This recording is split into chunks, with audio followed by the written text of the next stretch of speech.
If you guys don't follow me on Instagram, I challenge myself all the time to make 30-minute birthday cakes, and this was one of my successful videos. Go ahead and follow me over there if you want to watch them when they're new. But anyway, here's the 30-minute chocolate cake. I'm going to start off, and it all goes into one bowl, you guys, super easy. I'm going to start off with flour, and I'm going to add sugar. I have salt and baking soda. And you guys, the really cool thing about this cake is it doesn't actually have any eggs in it, which is kind of nice in the world we live in. They're stinking expensive. I've got some cocoa powder, and then I'm going to quick give the dries a mix before I add in the rest of the ingredients. Now that I've got all of the dries mixed together, I'm going to add the liquids, and the liquids are this. It is oil, and I will put the recipe quantities down below in the description box, and vinegar, white vinegar, and some vanilla,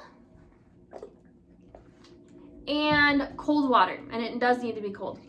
By the way, this is like a Depression era cake, and that's why there's no eggs. It's developed to not have eggs in it, and there's all sorts of different variations, but this is just the one that I use.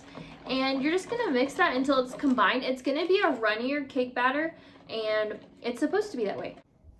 Once you have the batter done, we're gonna set that aside for a second, and I'm gonna be using a sheet pan here, and then you're gonna need a piece of parchment, and I've already cut this for it to perfectly fit the bottom, but it really does need to fit the bottom really nicely.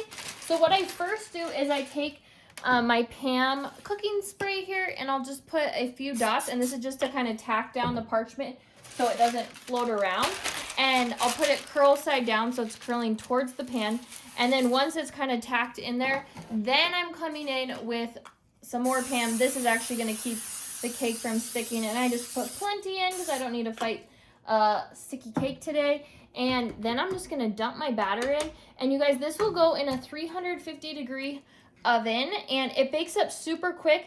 And that's the whole reason I like using the sheet cake for this chocolate cake, is so that it does bake up quickly. If you were to do this in a different pan, like a 9x13, you totally could, but it's going to be a thicker cake and it's going to take longer. So that is why I chose this pan for this cake. Okay, I have all the batter in, and I'll just quick give it a spread. It's going to seem pretty thin, and that's what it's supposed to seem like. And now it goes into the oven.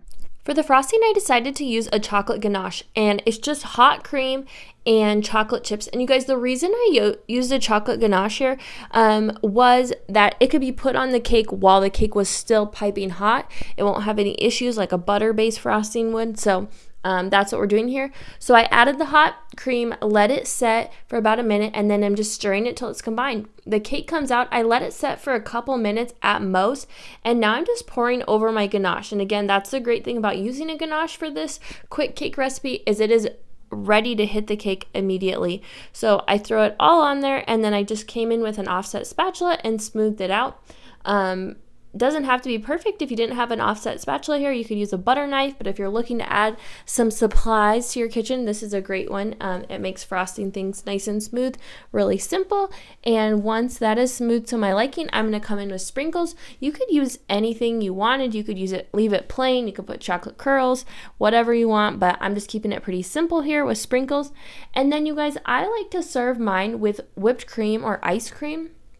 You could use none of them or either of them or both of them. That sounds the best to me.